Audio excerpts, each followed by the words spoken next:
Fatherhood for the Rest of Us with Brandon Handley. Because you're already great at everything else, why not fatherhood too? Hey there, and welcome to Fatherhood for the Rest of Us. This is Brandon Handley. I am the creator and founder of Fatherhood for the Rest of Us. I want to say thank you for choosing to spend your time with me today on Fatherhood for the Rest of Us. I also want to just encourage you, if you could, to go over to the podcast on iTunes, download it, subscribe to it, and leave a review if you have found any part of this at all to have an impact on your life. That will help others to find the show and listen to it and get the same type of enjoyment that you are out of it. Also, if you are a father and if you're looking for a place that you can go celebrate fatherhood, or perhaps even share some struggles and get some advice or find some like-minded men, I strongly encourage you to stumble on over to Fatherhood for the Rest of Us, the private Facebook group, and ask to join. I'll let you right in. That's going to do it for right now, guys. And please stay tuned for today's podcast. 4, 3, 2, 1.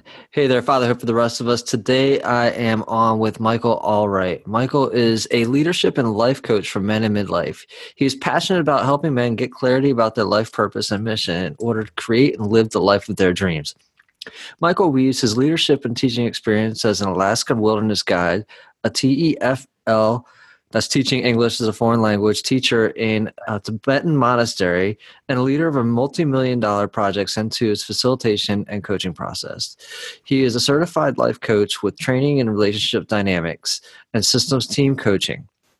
Michael brings a unique blend of adventure, mysticism, and pragmatism to men uncover their internal and external roadblocks to discover and claim a meaningful, fulfilled life. You can find out more about Mike at midlifeandthriving.com or join his ongoing conversations in his Facebook group, Midlife and Thriving. Mike, thanks for joining up with me today, brother. This has been a long time coming. We connected, I think, in the summertime of 2017. Primarily in a little men's only group, right? Yeah. So that's where we're connected, right? So really excited to watch your growth and what you've been able to accomplish and what you've been doing on a daily basis. And so thanks for joining. No, Brandon, man, so great to be here. Same, it was really fun to be in kind of in that little cohort with Steve Miller. That's right. And the Manly Club. And it's been great watching you grow your community and be a part of it too. Awesome, man. Awesome. So what I always like to start these off with something that, what's exciting you today? What kind of, what can we help you celebrate today, Michael? Oh man, today my family, we have a family band, the All Good Family Band, and this week is the Anchorage Folk Festival, and we had our performance on Saturday over the weekend, where we had the Anchorage Folk Festival is awesome. It's you on the main stage, everybody gets 15 minutes. And so we got up and had our 15 minutes of fame. It's the sixth time that we've done that. And had a great time, really had a wonderful audience. I know we had 300-400 people in the audience, and playing music with the family, and we can talk more about this as part of our conversation today, is one of the things that we love to do. We have actually have a music camp out in McCarthy, Alaska for families. So that's the big celebration this weekend, is that we got to get up and do what we love to do as a family, and entertain a bunch of people and bring a bunch of joy and laughter and good times. So very cool, very cool. What's the band? How's it comprised? What's the makeup of the band? So the band is our 9-year-old Ezzy is on the cello, and our 13-year-old Rye he's on the fiddle, violin, and my wife typically plays the mandolin, but she also plays the guitar. And I'm on the upright bass. Nice. Yeah. Nice. Now when you say, are you playing like folk music, bluegrass? What's happening here? Yeah, it's primarily folk, but we cross genres. We like to get into other things. A little bit of rock and roll. Sometimes we get into some blues. We'll get into a little jazz. We love Dog, Grisman. So yeah, it's eclectic, and we actually write our own stuff too. Very cool. Very cool. How'd you guys decide to start up the band? Was it just because you're up in Alaska and there was like really nothing else to do, or Self-entertainment, right? No, my wife and I have always sort of enjoyed playing music together, and we don't have a television. Okay. By choice. Both of us, when we left home, just never got into that type of entertainment. So when we started raising our kids, it was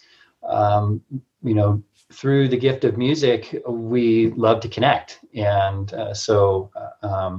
we as our kids got a little bit older, and old enough to really play together. Like I said, we've been doing it for 6 years. And we got them on instruments pretty early, kind of at the age of 4 or 5. Okay. And it's just one of the things we do together. It's a great way to be creative. It's a great way to have fun. Mm-hmm. It's a great way to work through tensions too, because I don't know if you've ever been in a band before, but you don't always get along. And sure. And then there's discipline around it too, and practicing and really trying to establish good disciplinary behaviors or self-discipline behaviors. Sure. And communication.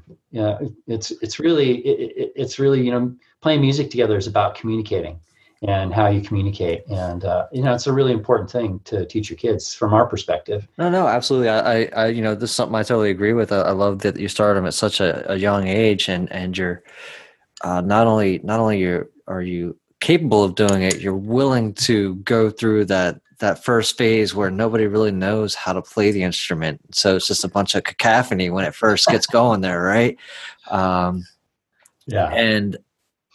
it really teaches you get the opportunity to help their brains develop a lot more. I think there's all kinds of studies that say, hey, if you include music with childhood development, it also does XYZ for the brain. Yeah. No, it's a language in and of itself. It's there's a lot of math in it, which is one of the reasons I struggle. I've played the guitar for 25 years, but never was able to take it too far because the structure didn't quite fit for me.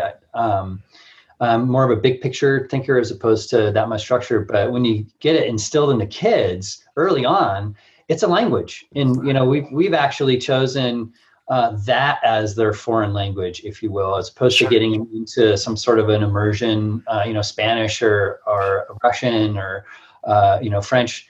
That's the language that we chose in part because the research that we did when we were first getting oh my God, we're gonna have kids, and you're like thumbing through all the books trying to figure out what the hell, because there's no operating or manual that pops out with the kid when they get there. So we're cruising through stuff, and that was one of the things where we're like, yeah, music makes a lot of sense because, it's based in math. So it's got math language, but it is in and of itself a language in, a way to communicate. And the research that we saw was that kids who can are fluent in music actually are able to then pick up other languages really easy. Interesting. That was kind of the route we went. And also because it was fun, because playing music, singing, and it grows the brain in multiple ways, as you said. Absolutely. Great choices. So let's talk a little bit about your group, what you're about, doing the Midlife and Thriving. You and I have also connected before. We had a pretty extensive conversation about it ourselves, and we found ourselves having a lot of similar thoughts and just kind of, I guess, vibing, if you will. So let's just talk a little bit about it. Give me the background of what made you decide to start in that route. Sure. Gosh, I could totally rewind on a bunch of stuff.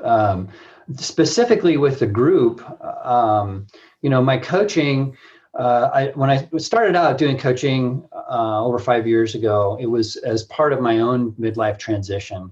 And I'd reached a point in my earlier career where I was associate vice president in an engineering firm, leading multi-million-dollar projects and teams of up to 120 people. And when I hit 40, it was like, what am I doing? You know, what's this career about? And, you know, is it really me? And kind of did a 20-year look ahead and was like, recognize that not only did I not want to be who I would have to be in order to get to the top of the ladder I found was on the wrong wall, to sort of paraphrase a Merton phrase. You know, Joseph Campbell kind of was the one who used it.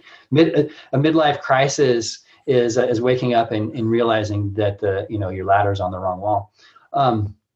And I didn't, you know, for me, it was like, I don't want to have a midlife crisis, but I could tell I was kind of heading in that direction because what I was doing wasn't fulfilling for me.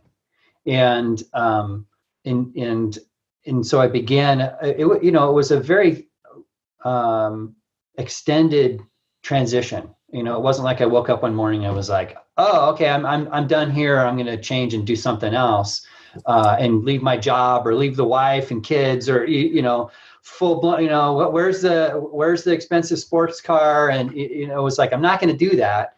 And so took time to look at what it was that I wanted to do. If it wasn't that, and originally when I was looking at getting into coaching, it was more as kind of like, what I want are aspects of coaching. And I was thinking that where I was going to be going was kind of a blended thing where I, you know, continued within the company that I was in, you know, in that leadership track.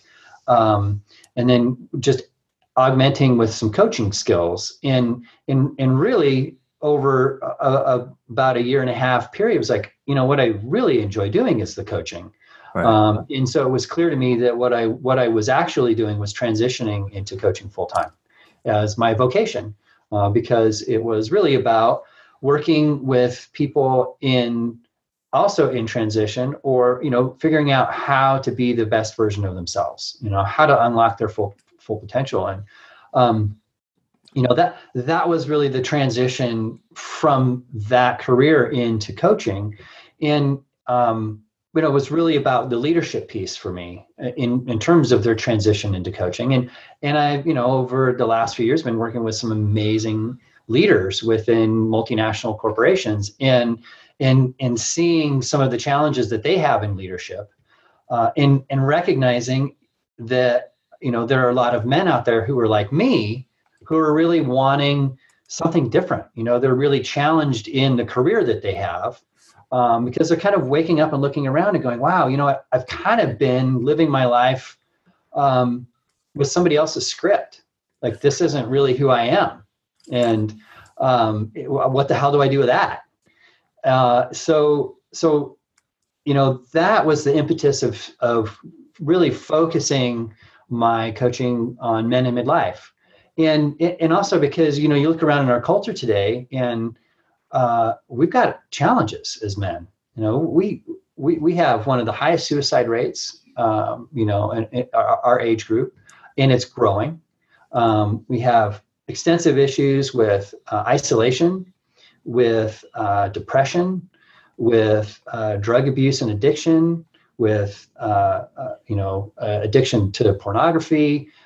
You know, we're super isolated in terms of just personally and how we do or do not connect with other men.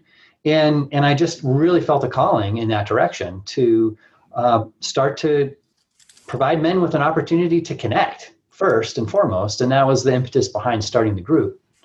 But then also resources, you know, how do we engage each other? How do we create meaningful relationships with other men? You know, we're not really given those tools when we're boys. And, you know, communication is kind of seen as a very feminine thing, but yeah, and men have a different way of doing it. Some, I mean, not all. I mean, I think that there are different ways that men hang out. You know, tends to be more side by side versus face to face. So, you know, what's it look like in groups? But the idea was really to reach out to men online. And, you know, it worked out really well for me because here in Alaska, I am kind of isolated. We're at the end of the road, man, you know? The end. So So that was really a boon for me, was like, oh, check this out. I got on Facebook in 2009 and thought it was going to be the best thing since sliced bread. And, it's like, wow, this is going to be great. And, I started posting stuff and, like I write poetry. So I threw some stuff out there and, and it was just like. Facebook wasn't ready for you, was it, Michael? Wasn't going on, man. It was just like, I started looking around. It's like, what was it? It was like cat pictures and, pictures of people's dinners. And, it was really shallow. It felt to me. Sure. And here I was thinking it was going to be this opportunity to really, connect and explore and it didn't. And so like, 2010, I was like, I'm out of there. I pulled the plug on that one. And that's funny. And then just recently got back onto it, in part because, as I was transitioning from a work environment where I was engaged with people all the time, right?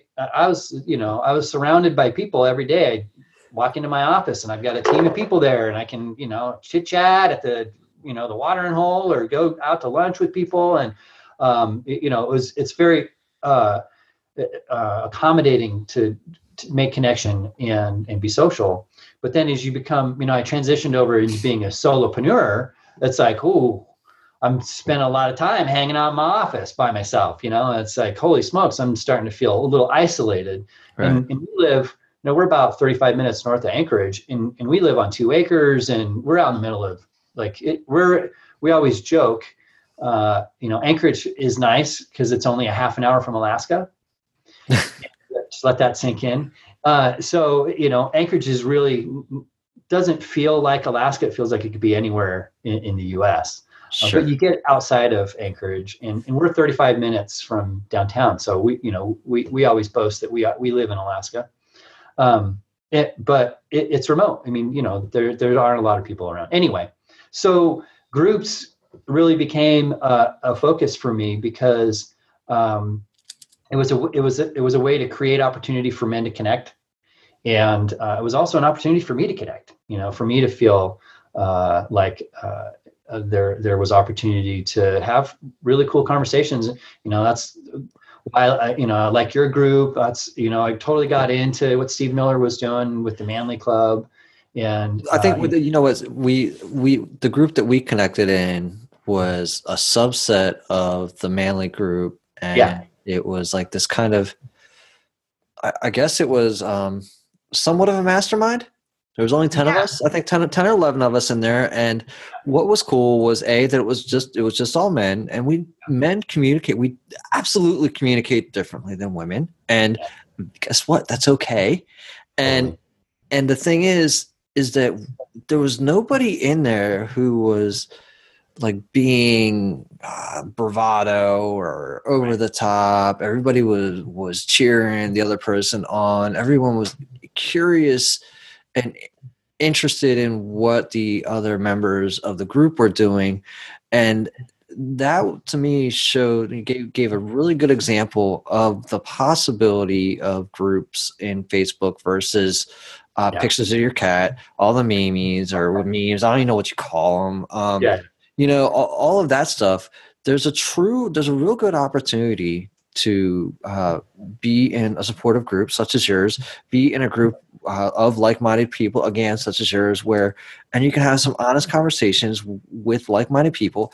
And the really, really awesome part about Facebook is you can always leave it if you don't like it. Totally. You can always leave the group if you don't like it. And guess what? I mean, there's 2 billion people on there. You can go find a group that's going to like you and you're going to like. It's pretty cool that way. Yeah, absolutely. And that's one of the things as the leader of Midlife and Thriving that I really try to do is I don't want it to be about me. I really want guys to post whatever is interesting and exciting for them. I've even actually reached out to people and, we'll be connecting one-on-one on Messenger and somebody will tell me, oh yeah, I was just doing this thing. I was like, dude, post that into the group, man. Yeah. The challenges that I have with some of the groups that are out there is that level of engagement, where it really feels like it's like the leader posting stuff which is great, because, I don't always have time to engage in stuff. And, Right. Originally, I was like, oh, wow, check all these things out. And then I was like looking at 5 or 6 of them and trying to be engaged. And I really pulled it back. And I'm pretty much active in only maybe like 3, 4. I'm reading some, but I'm not like totally active in them. There's only so much you can do, especially as a leader of a group. And you've got to try and keep your mind set or focused on your own group and what can you bring to them that keeps them engaged, what keeps that group nourished, if you were to put it, and keeps them going. But I've seen what you put out there. I think it's great what you're doing for your group. Thank you. Yeah, and it's it's an experiment. There's a lot of different things that men in midlife are struggling with. It's midlife is a time when we're potentially dealing with like 7 of the top 10 major life changes, right? Whether it's like kids into the house or out of the house, first kids or empty nest syndrome, a new home. So often in midlife, we're moving into a new home, changes in career, challenges with relationship, maybe getting a divorce. So there's a lot of stuff going on. Mike, what have been a couple of the ones that are coming into your group? What does your group seem to have the most issues with, the most challenges with? Yeah, great question. I actually just did a poll recently in the group, and as well as some other places where I've been collecting information, and the top 3 are dealing with change.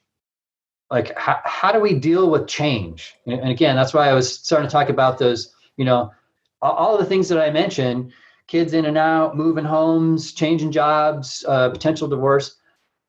The challenge is, how do we deal with transitions, right? How do we navigate those transitions? And the men and women who are able to successfully navigate those transitions are the ones who are least likely to have a midlife crisis. The ones who get stuck in some sense of like, well, I'm this, and I can't change. I'm 45 years old. How am I? I can't. The people who, especially men who are most challenged with being able to successfully navigate change, are the ones who are most likely to actually have a midlife crisis.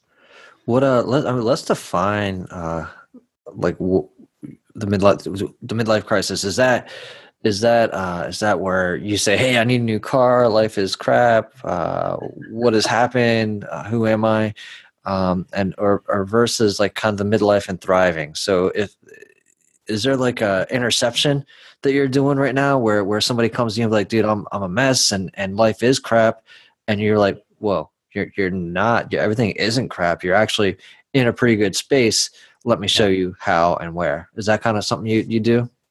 Yeah, I totally work with men who are presenting in whatever way, shape, or form. Brandon, the reality is only about 10% of men actually have a midlife crisis. It seems like it's much bigger than that because of the way our culture has sort of latched on to this idea of a midlife crisis. And, like how many movies are about men having midlife crises, right? All of them. Yeah, a lot, right? Right. But it's like the reality is a full-blown midlife crisis is defined, by a therapist or a psychiatrist. Only about 10% of men are actually going to have one of those. Okay. But some research that's out there shows that the perception that people have is that it's really closer to like 25% or more. Okay. And really what's happening is you're just going through transitions. I mean, it's a midlife transition. And one of the things I love to point people to, just to normalize the midlife experience, is the research that's been done around life happiness, life satisfaction.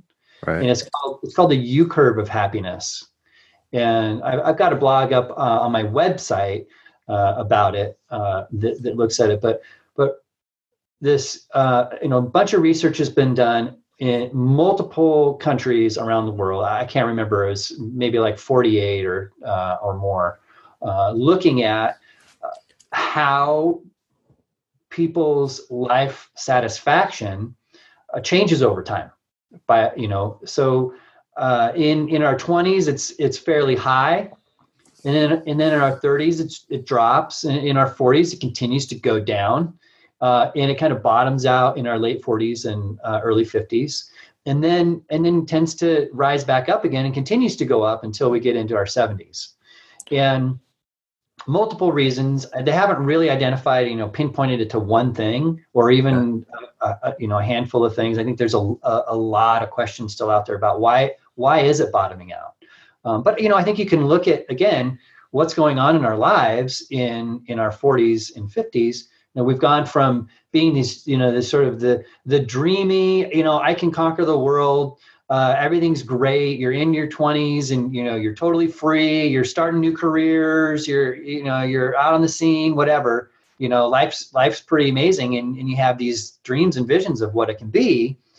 And then you get married and then you have kids and then you have a mortgage. And then, you sort of like all these things begin to stack up. Sure. And it's not quite what you may have pictured. Even the dreaminess of like getting married or the dreaminess of having this amazing job or the dreaminess of owning your own home, the reality sits in. And, once that happens, then the perspectives begin to change. And, who we thought we were in our 20s, if we're still holding on to it, it's like reality is a lot different than that. And, especially for people who like high school and, your senior year in high school was like the creme de la creme. It didn't get any better than that. Right. It's like for those people, it's really hard. So in our late 40s and 50s, really it's a turning point. And, the idea of the midlife crisis was actually sort of created by a guy named Elliot Jacquat, back in I think it was 68, 69, somewhere in there.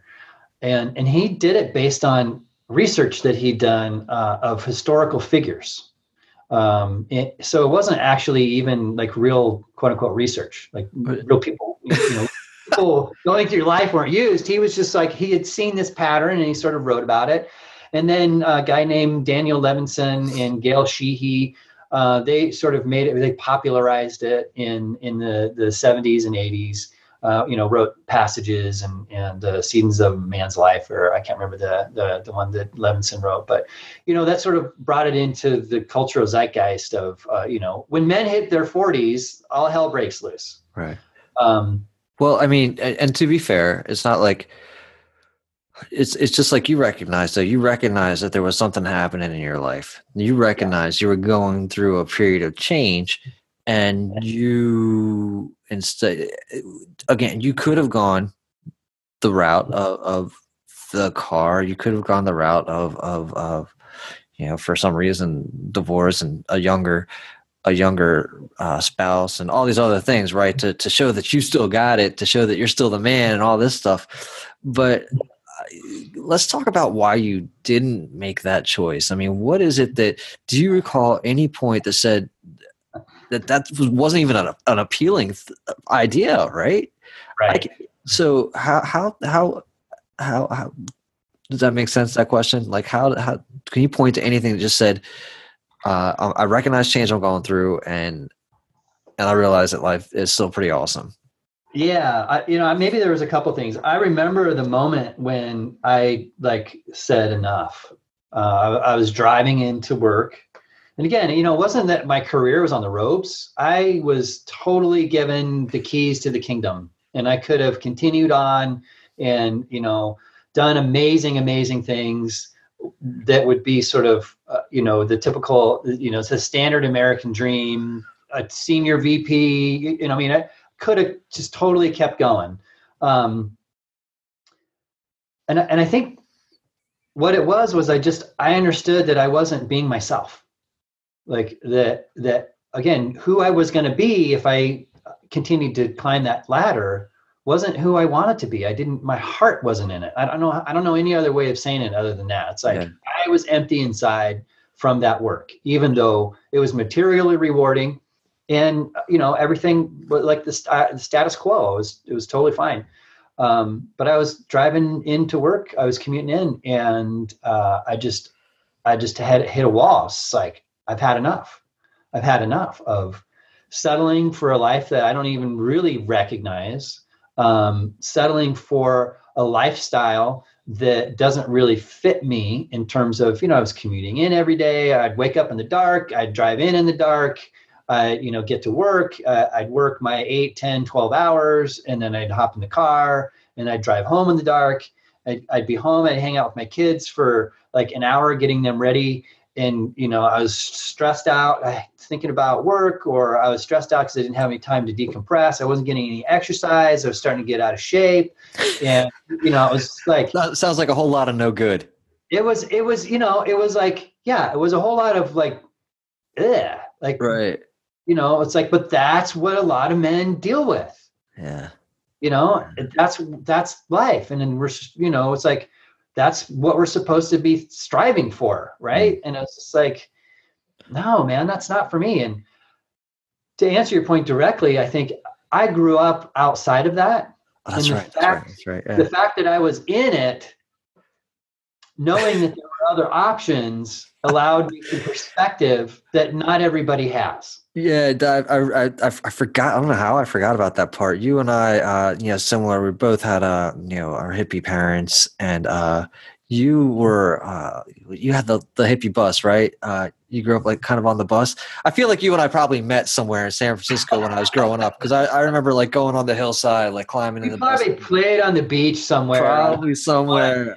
That's Monterey or somewhere. Absolutely. That's a huge, the point that you bring up there is the one that I struggle with probably the most, and probably the reason why I'm currently on a similar path as you, where it's like, all right, well, I can keep chasing all this.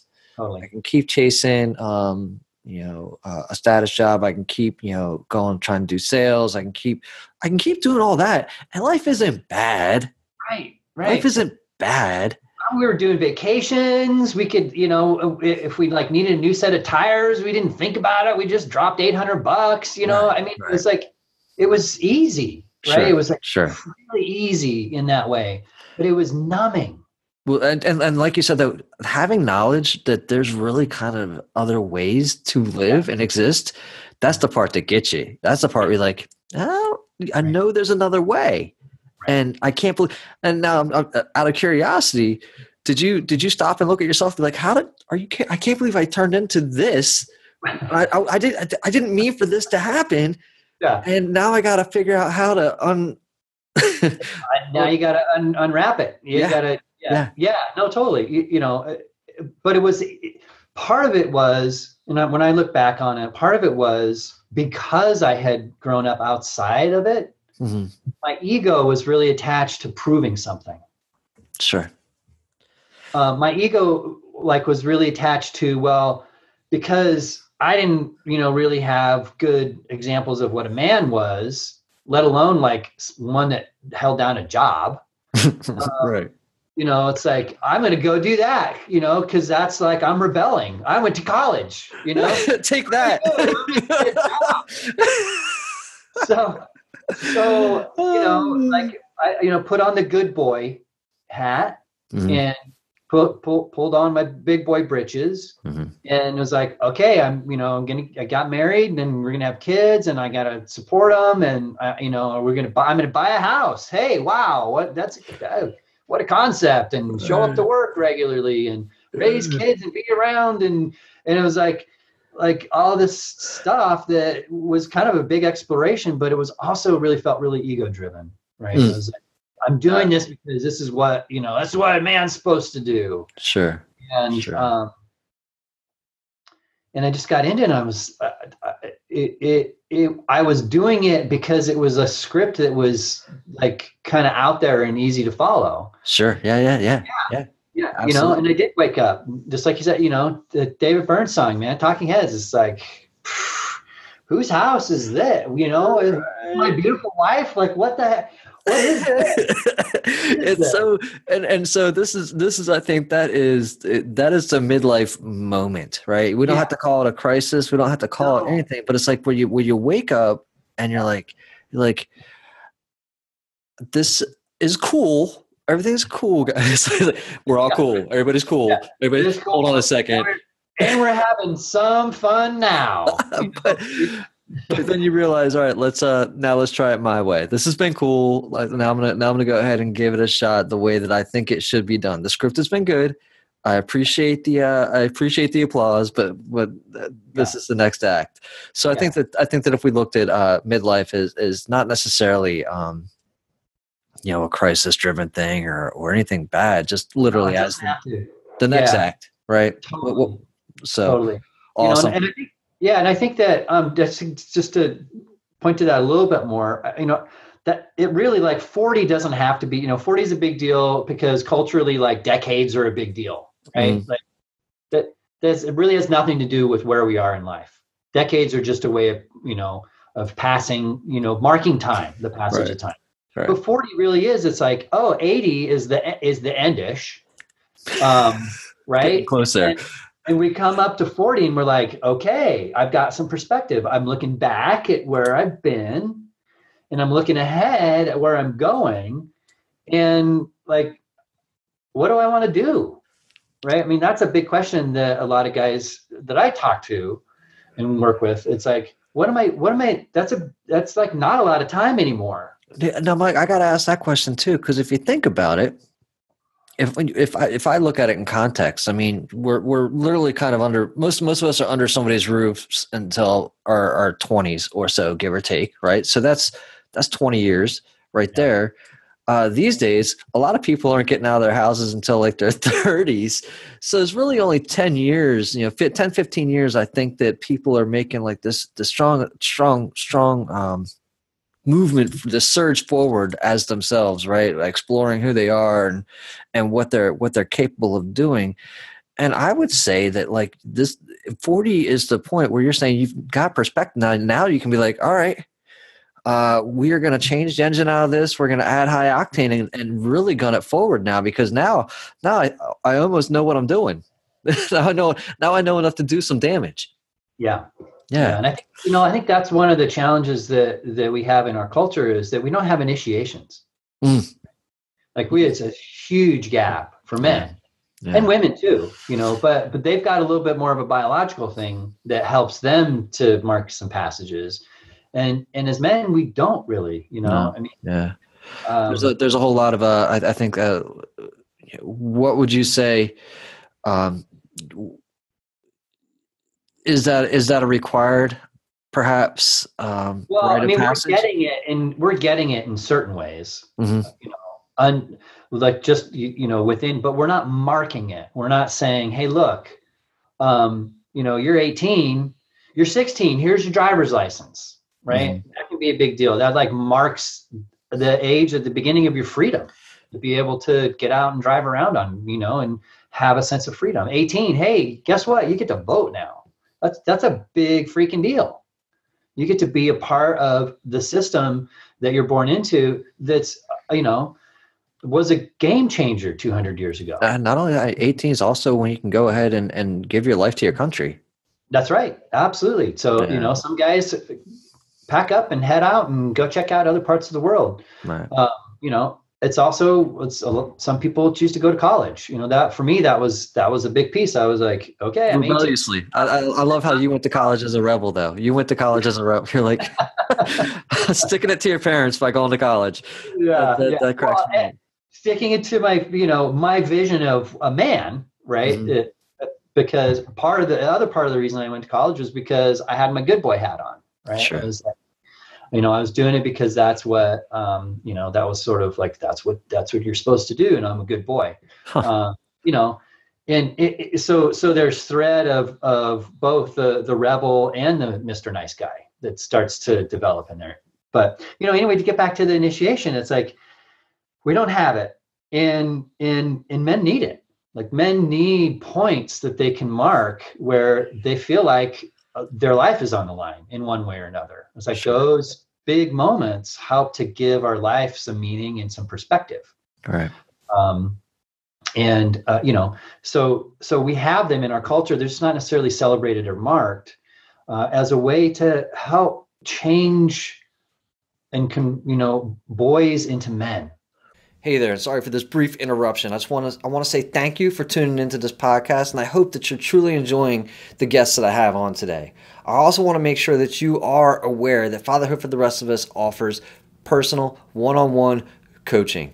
If you are a father out there who's been afraid or don't know what the next step is to take for you and your ideal version of life, reach out to me. Let's have the conversation. We'll see if you and I are a good fit.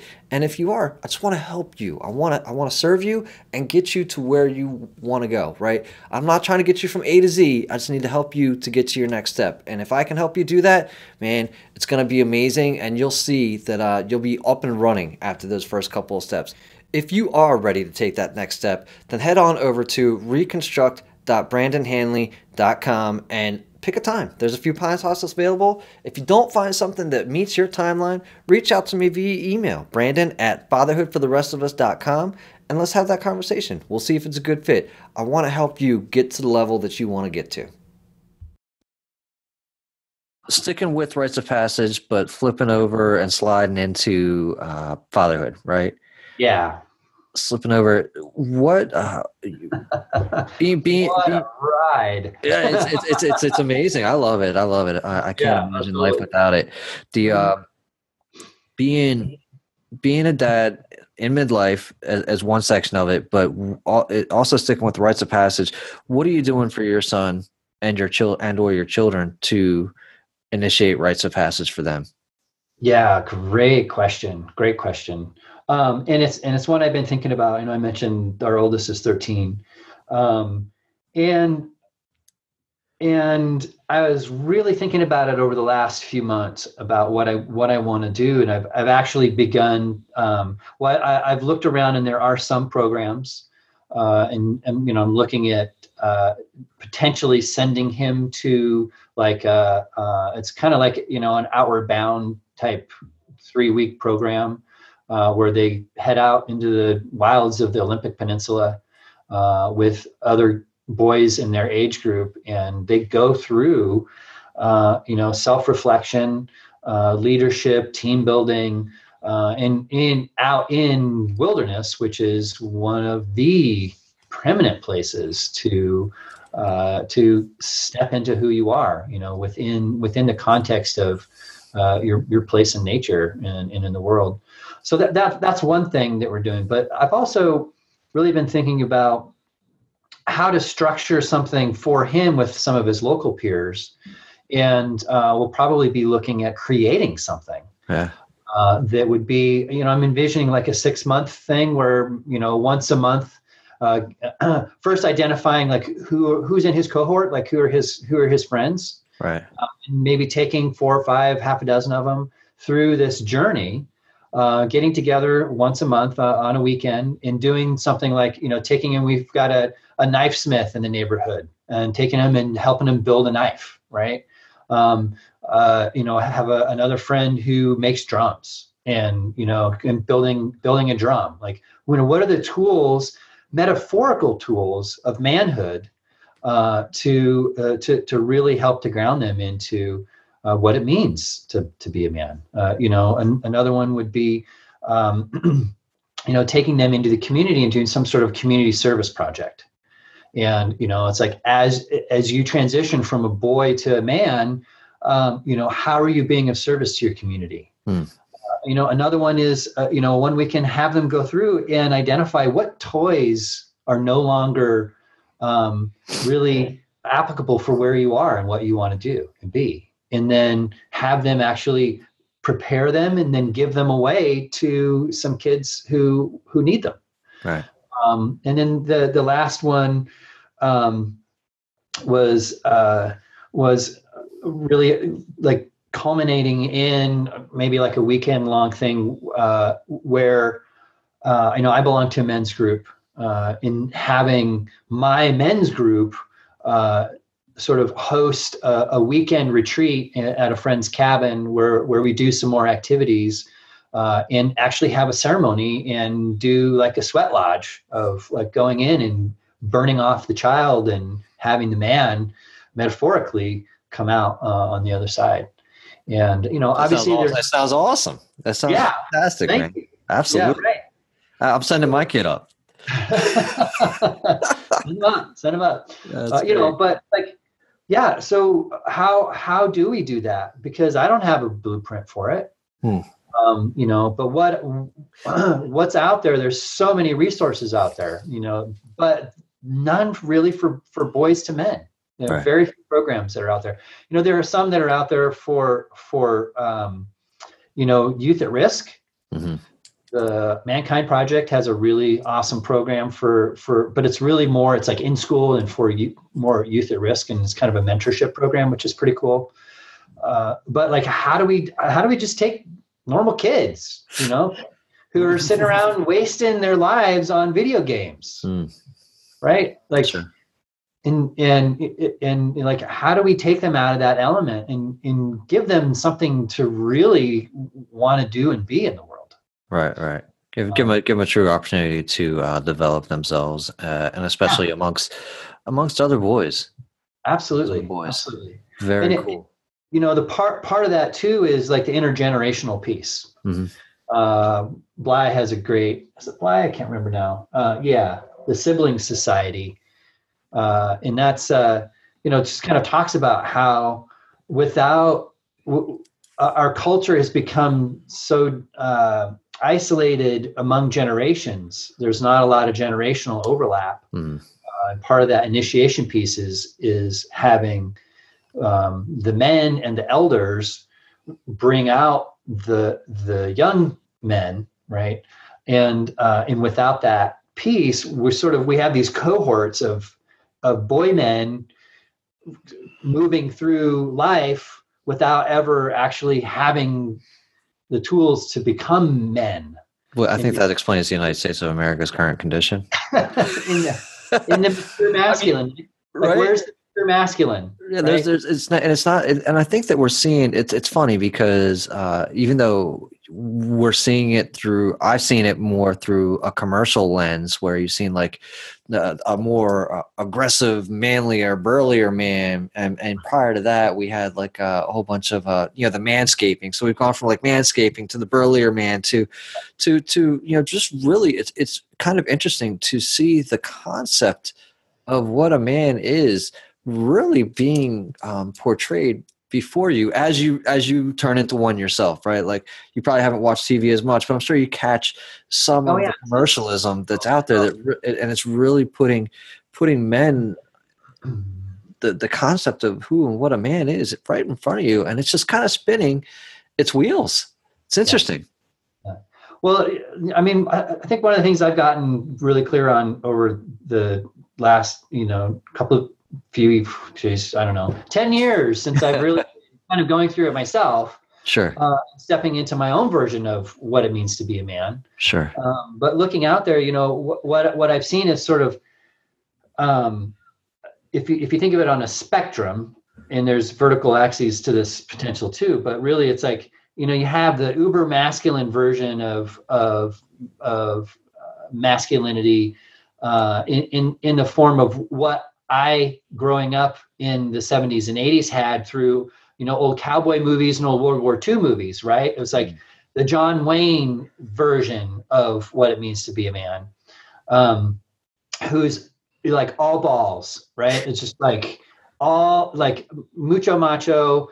It gets shit done and, really moves stuff forward. But it's like, it's all about the little lady and, very misogynistic and not really connected to the heart. It's like all of it operates up here and it's a very, it's a heady thing, but not much below here until you get down to below the waist. And then, and then there's some action there versus kind of the masculinity that came out of in response to the women's movement and, women coming into their own power, where you had these men who were just sort of like ascendant, like, sort of hippie, like so sort of like, I don't know, like light and not very grounded, almost to like being, feeling like the sense of spinelessness, right? They're just sort of like effeminate men. Right. So you kind of, I feel like I grew up with both of those extremes, and it's like, where are you? Like, where are you as a man, as you come into your own masculinity, where are you on that scale? And how do you look at, maybe if you're not right in the middle, how do you feel comfortable with where you are and integrate more of the masculine, or integrate more of the heart? Right. So that we can have some balance. Sure. And in my mind, that's what mature masculinity is. It's like, it's the ability to be all balls when you need to be all balls, and still come back and, like, hug your boys and teach them how to communicate effectively, how to make decisions that are heartfelt and heart-centered, as opposed to that are all logical and sort of in the head, and do more of balance, more balancing a whole person, Right. Masculinity. So that's, as a father, that's what I'm trying to do. It's like, I've got an emotion wheel on the refrigerator, because I've got our youngest, he's a Leo, and he's extreme all the time. He's either like super happy and he's super excited, or he's like super depressed or super angry, or, it's all extreme. And I feel like my job has been giving him tools to be able to articulate what his emotional state is, so that he's not pushing it down and only allowing what's sort of pseudo acceptable in our culture, which is the anger to pop out. Right. I like that. I like that idea of, it doesn't even have to be vocal or verbal. He can go up. I'm assuming go up to the wheel and turn it. And that communicates to you. Kind of what he's feeling that day. I love that. Totally. It's a great idea. So helping our boys become emotionally intelligent. But guess what? We can only teach it if we know it and use it ourselves. Sure. Yeah, absolutely. Absolutely. The other aspect of being an amazing father. Well, that's the other aspect of being a father, regardless of whether or not you're amazing. This is kind of how it turns into plays, is they're going to follow you. You're their model, at least for the first, probably 10 years of their lives, until like they start saying, and it depends. I don't know if are your kids homeschooled? No, but they're in a very, it's interesting. We have them in a pretty progressive school. Okay. That was kind of started back in the 70s, and emotional intelligence is a part of it. Community is a big. No, I just want to, because basically the gist of it is when the teen years hit, nobody cares what the parents say. Right. They're all instilled. You got to get all instilled. Yeah. So you've got to be that model. And what I'm finding personally is that if I want to change behavior in my own children, I've got to start modeling that behavior I want to see changed. Just like that adage that says, be the change that you want to see in the world. So that is kind of like how our kids are the perfect opportunity to work through our midlife our midlife challenges. I can tell you right now that absolutely. I'm trying to put it into a little bit of a nutshell, which I'm going to express the same exact idea and present it for a TEDx talk. Be like, this is without my kids, without having the children. I would have never experienced and had come through my midlife crisis or come through my midlife spot the same way that I have, with the same awesome view. I would have possibly been the dude saying, man, I never had kids. My wife makes me crazy. I can't stop drinking. And whatever, all these things. And without having the children, I wouldn't say to live for or whatever, but without having the idea of saying, I want the best for my children and I want to do whatever I can to do that, get that for them. And with that,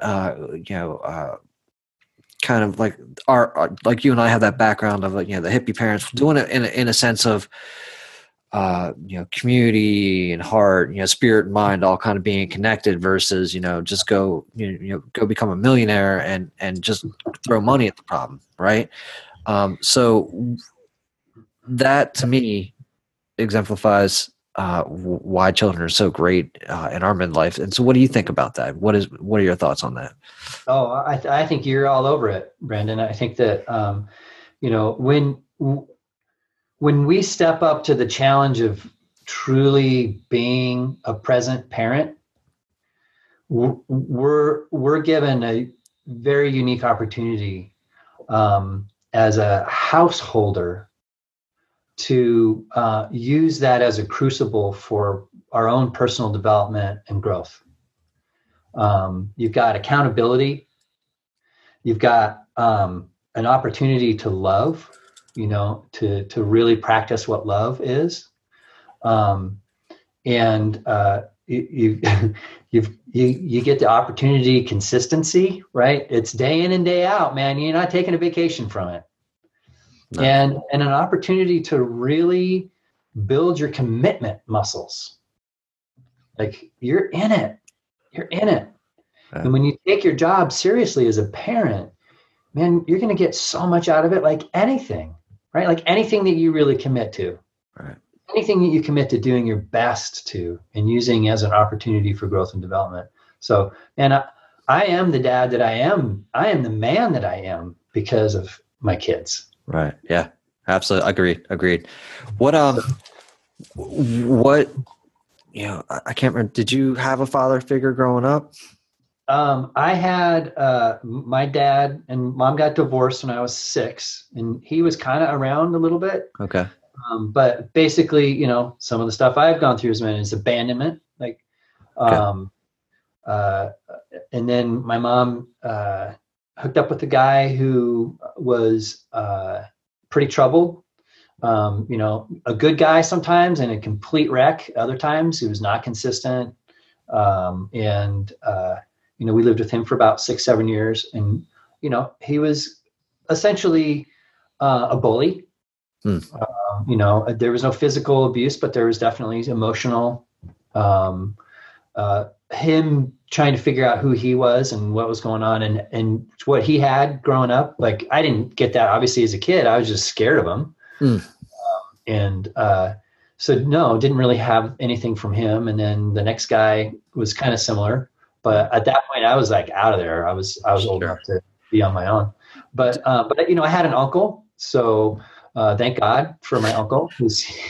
He took me under his wing a couple of times. He, was the one who was like, and I was thinking of just going to a JC, and he's like, dude, you're not going to a JC. You're going to go to university. Right. Don't waste it. So he was kind of there during pivotal points. Okay.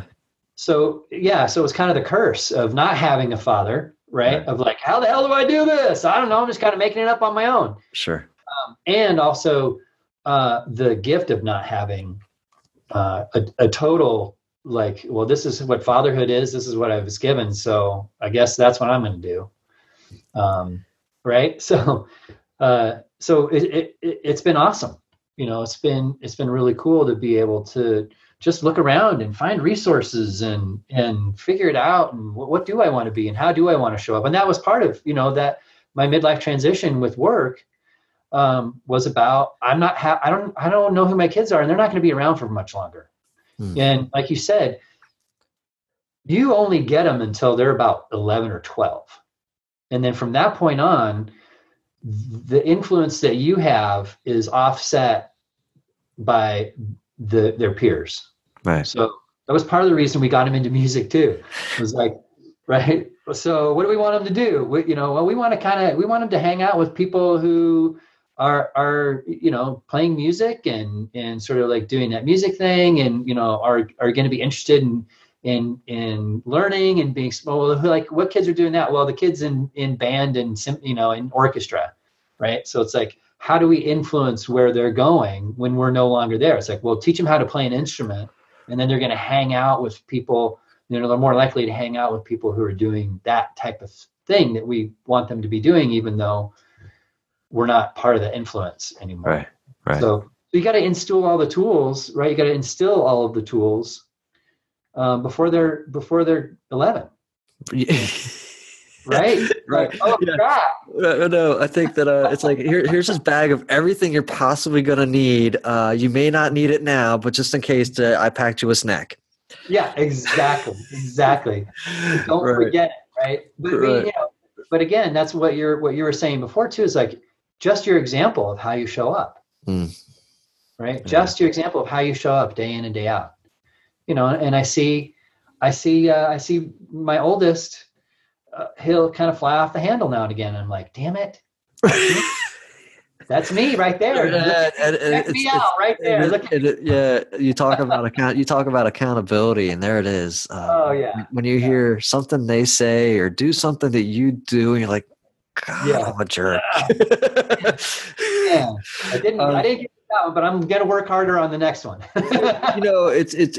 I really use it, as you said before, as a huge opportunity for growth, to when you hear them repeat or fly off the handle, that's when you know that you've got to change who you are, unless you want them to continue to be that way.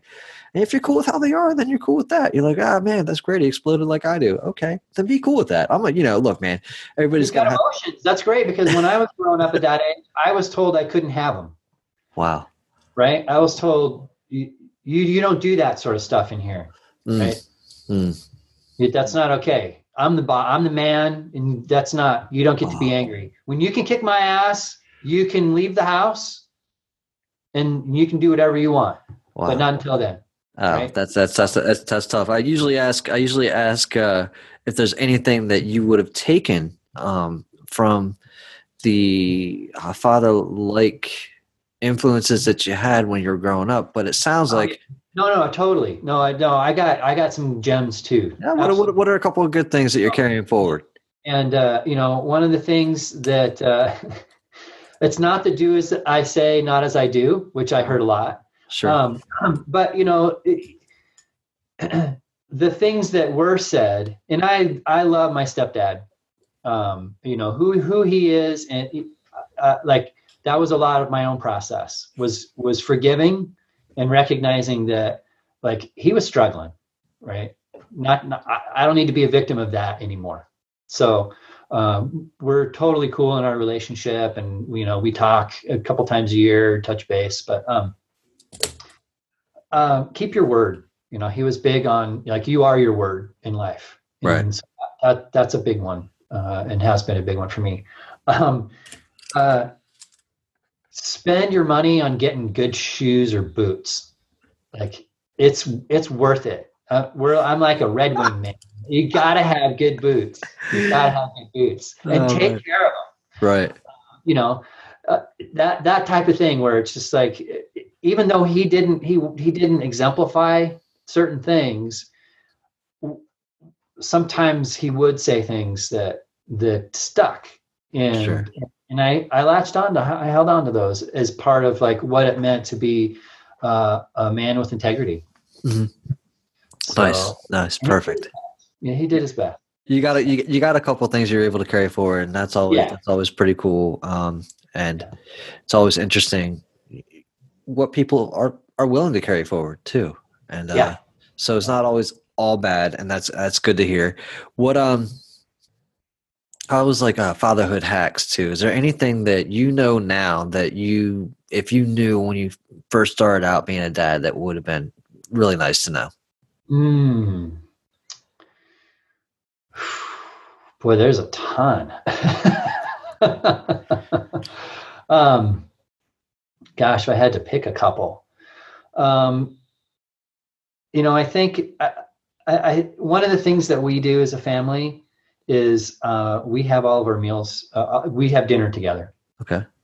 And that meal piece is really important. Having that regularity, having that time, and really holding that sacred is important, both in terms of creating a kind of a tradition, but of just like slowing everything down and being present with each other over a meal. We don't always have deep and meaningful conversations. We're not, reading. I don't like, hey, this is but it's a time that my wife and I can have conversations, and we're teaching them proper table manners, because when they go out into the world, you don't want them, your kids chewing with their mouth open and full, and it's like, so that they can actually have, I mean, that's a big deal, having good table manners, right? And who you're going to be able to interact with.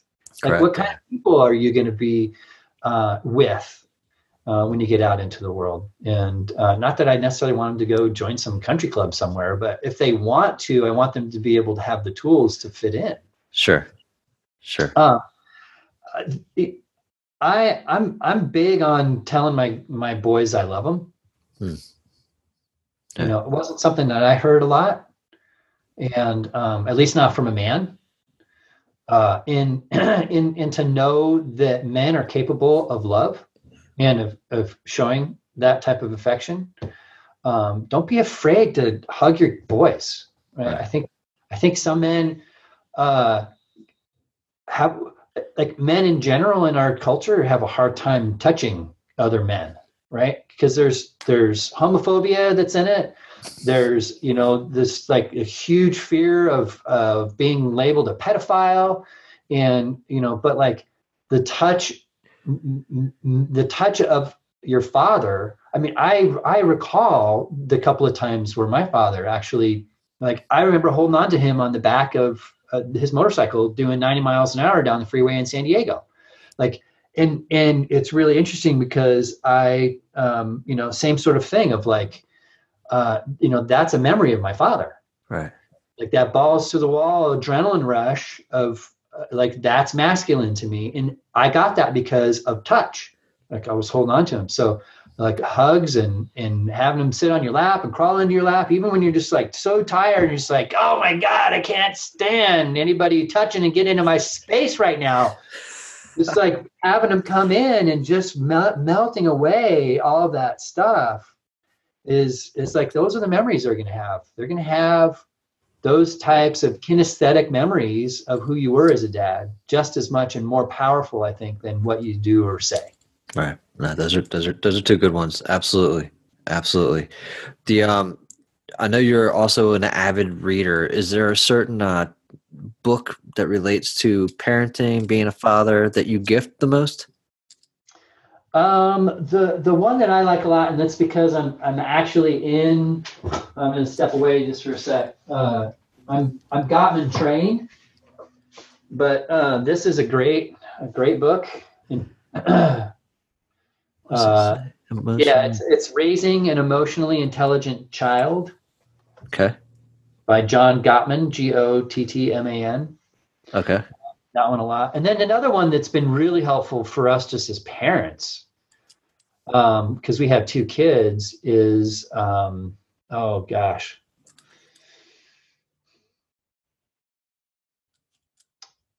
I'll have to email it to you. I'm totally spacing it out right now, but it's, is Siblings Without Rivalry? Siblings Without Rivalry. Okay. Yeah. To help raise kids in a way where they're not in competition with each other. I'm about to pick that one up tonight. Yeah, it's good. So it's raising kids that aren't in competition with each other for your attention, and it's not about treating kids equally. It's really about giving them the tools they need to solve their own problems. Okay. And hold accountability, and just how you have conversations when you have more than one kid. Yeah. And what I really like about it is that they do a lot of the examples in cartoons. Right. So it's super easy. Like, even for a father. Even for a father, it's like, oh, hey, I can get this. This isn't so hard. Right. So, yeah. So those are the 2 that I always go back to when I'm like stuck. Nice. I know we thank our children for the growth opportunities. What would something else be that you would like to thank your children for?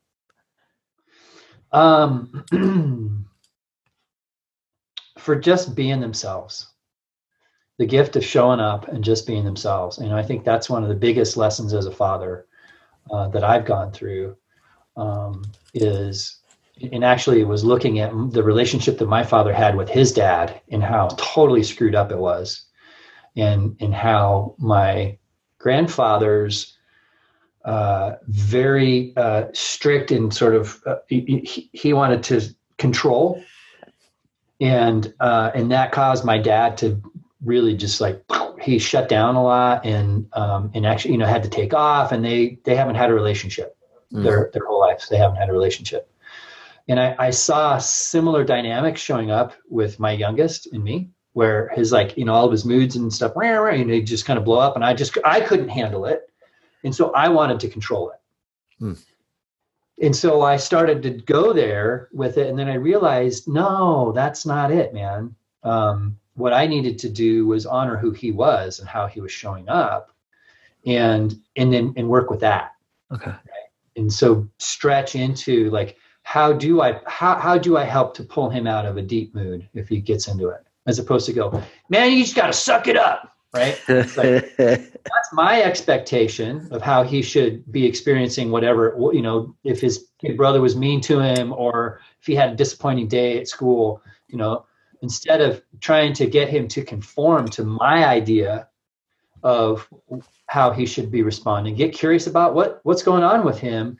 And then from that, I just see him totally blossom into getting in touch with what's going on with him in those moments, as opposed to denying him his feelings or shutting him down. So the gift, again, is really the opportunity to see who they are as individuals, and how I grow and support that. Sure, I put boundaries on it. There's bounds, and that's my job as a dad too. But it's also seeing them for who they are. No, that's awesome. Yeah. That is awesome, Michael. Is there anything maybe that we discussed today or left out that you'd want to cover? No, I think that's it. I've got I've got a retreat coming up. I should probably plug that. That's the retreat. January 22. It's called Fire and Water. It's an initiatory weekend for men in midlife. Right. And it's going to be in Port Townsend, Washington, and you can go check it out there. All the information you need. It is an interactive and immersive, so you will be very active, and interacting a lot with the other men who are there. I'm keeping it small intentionally, not letting in any more than 8 guys. Okay. In order to create a really tight vessel, so to speak, for the transformation that's going to occur that weekend. So awesome. This will probably air after that, Michael. My guess is that you're going to do more than one of those, though. And what we can do is share some of the links of how the first one went. Cool. Yeah, absolutely. Definitely want to make sure that others get the opportunity later, and I'll definitely follow up with you on that to see when your next one's going to be. Because I know you and I have had conversations before. My guess is you've already got a couple planned. There might be others out there. Yeah, we'll see. I am kind of getting a little bit ahead of the standard operating procedure for doing that, but it was a challenge to myself to put it together more than anything. Sure. That's awesome, man. I'm excited for you. I'm excited to see how that turns out. I'm not going to be able to make this one myself, but definitely very excited for you. Now, where can people go and find you and connect with you, Michael? They can connect with me at www.midlifeandthriving, all spelled out.com, and catch up with me there. Have a look at what I'm doing these days, and also Midlife and Thriving Facebook group if they want to jump over there and jump into the conversation. Be happy to have them there.